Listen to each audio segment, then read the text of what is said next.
আলহামদুলিল্লাহ। বিশ্বাস কাউকে না কাউকে করতেই হয়, করতে হবেই। কারণ এখনও আমার সন্তান আমাকে বাবা হিসেবে বিশ্বাস করে,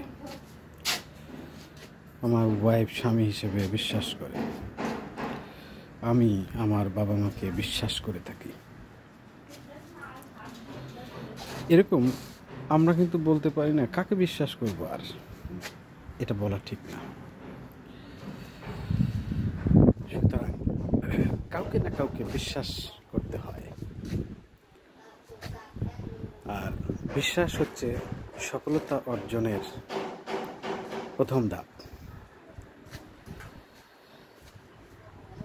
হতে পারে জগৎ এবং জীবনের প্রাত্যহিক কর্মকাণ্ডে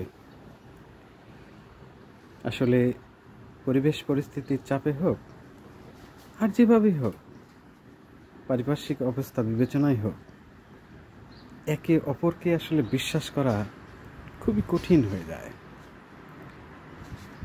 কিন্তু আসলে হতাশ হওয়ার কিছু নাই,